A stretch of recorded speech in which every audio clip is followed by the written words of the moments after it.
I'm Donovan Carrasco, I'm Lieutenant here for Hutto Fire Rescue, Station 1, Engine 1. Here's a day in my life.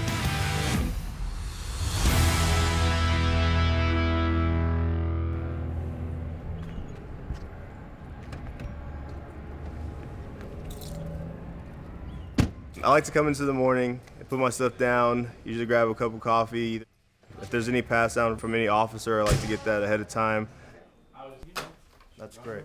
What do we have for training?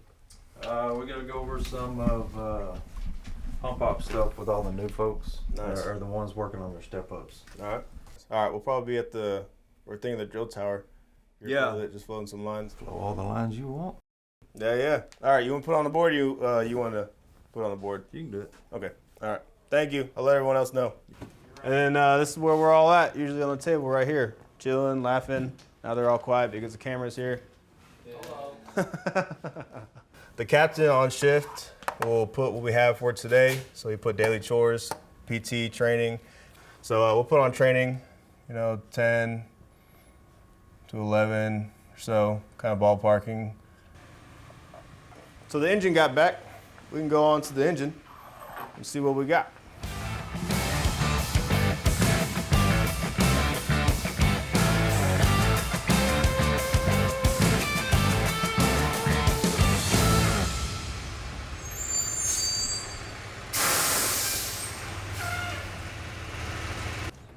Binkster. How are you? The driver's gonna have their pack right here. It's nice and it's for them to get to pretty quickly.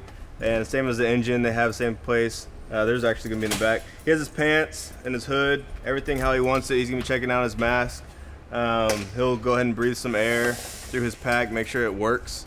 It's pretty important. There is a pass device. Make sure that that's working. It's a loud alarm. That's it right there. And then if a firefighter's caught either down or just not working at all, we'll know. But it's a safety device to make sure that we have a accountability of all firefighters. So if we start hearing that, our brain's automatically gonna go, oh, someone's down.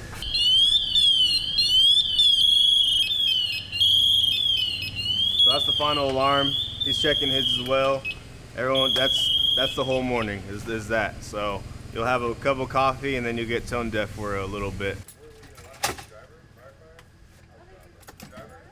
So every day I like to get a pass on from the officer, make sure that we have everything running smoothly. He's going to tell me anything that's going to be going on the truck. And as far as like maintenance needs to be needed or anything replaced on the truck as far as medical or any fire stuff. Then after that, we're going to put my gear on the truck on how I like it for the day, and then we're going to check out the pack.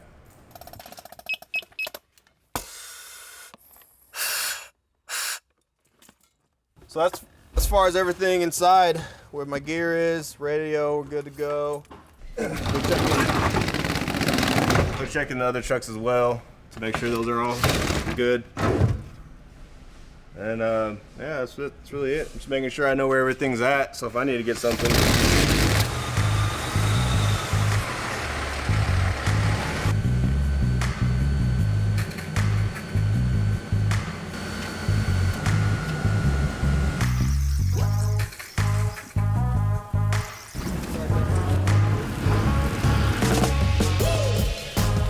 This is our PT for the day. We try to knock it in as much as we can throughout our shift.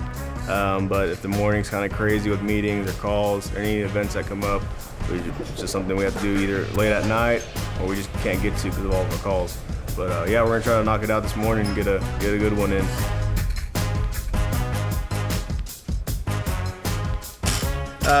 There's times when we'll do a workout together, like the MRF, Veterans Day, Marine's birthday. So as long as everyone's getting the workout in, that's all we care about.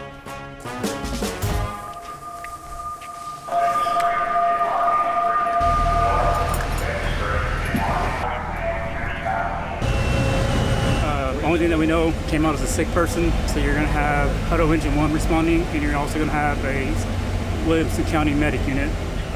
Depending on their location where they're at, sometimes they'll beat us there. And if they don't need us, they'll cancel us, and then we'll go back into service. You have any other questions? Sorry, we're in the middle of our workout, so I'm still trying.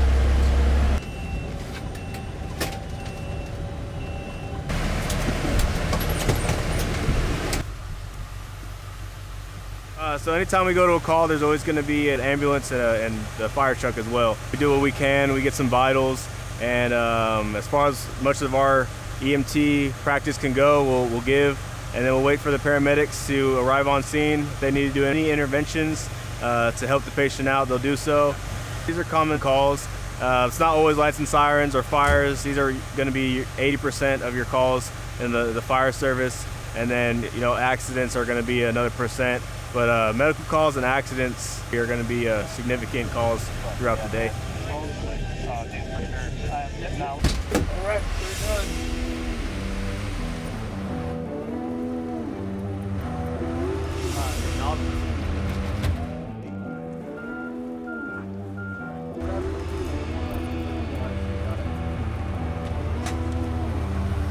We're about to start some driver operator training where they learn to start pumping the trucks. Behind me, Grant is actually going to start dressing the hydrant, so we call it.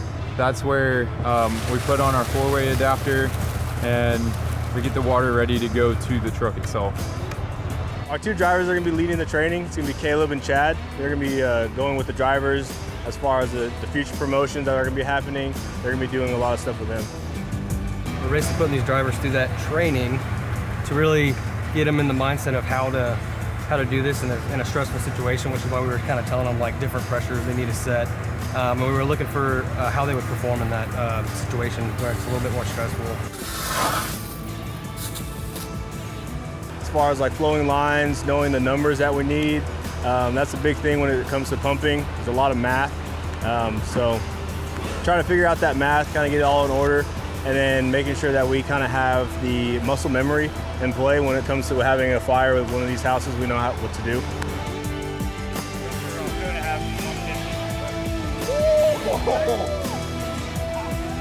That's high.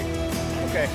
And some of us are going to be on the nozzle. We're going to be doing kind of some techniques as far as like moving, flowing. Nothing too crazy, but it kind of lets everyone see on what we're looking for as far as patterns. All right, stop.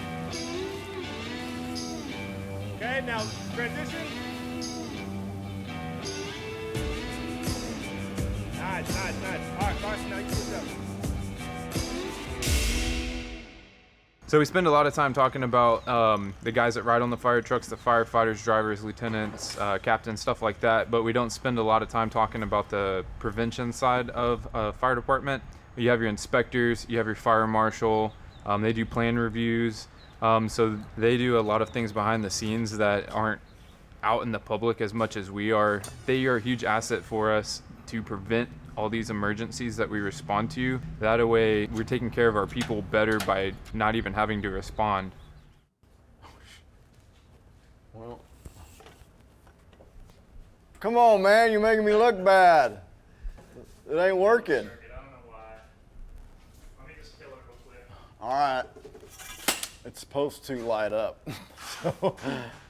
Well, the people that we look for are those that they enjoy coming into work. They're excited to come into work.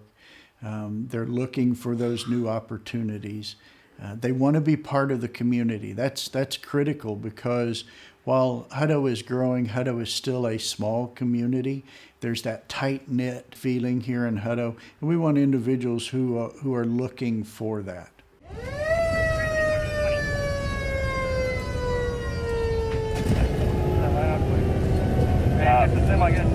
We're going right, Saunders. We're going right? Yeah.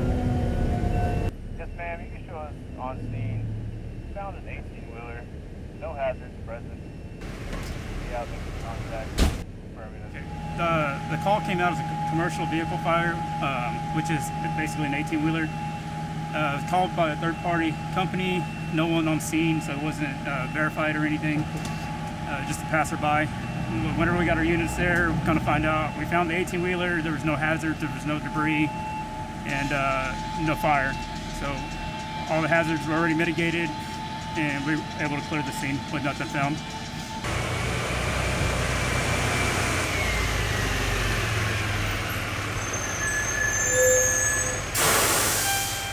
So we just got done running a call. It came out as a commercial vehicle fire. Ended up being nothing, but that's always good. Because actually, we're just getting done with our training as well, so we had to disconnect everything pretty quickly so we can head out. Oh, I love training. Yeah, these guys had to wind me down a little bit from the training, but I love it. It's my favorite thing when I come into work. I'm about to go check in on how many reports I have. That's really it. Trying to catch up in the office and then come back out and hang out with the guys. So this is my second home. We're all pretty good on this shift to make it a home environment as well. We're all related in our ways, so we make sure that we're family based, and we like it. We like to keep that morale and everything, that environment for us. That's it. Dude. Hey, welcome to Station 1. We salty as hell. We salty as hell. Come on in.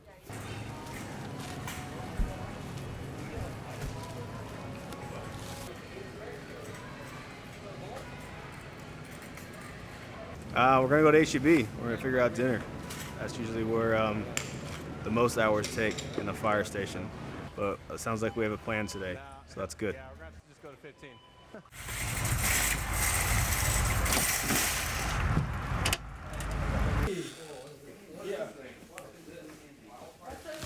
So after our day's over, we're cooking dinner. After we cook dinner, we wait for the next call to roll in. That's really it. Get ready for bed, and we just kind of relax. That was the day of a Hutto firefighter right there. Hope you enjoyed it. Now we're gonna go ahead and eat some dinner. Now y'all gotta get out of here.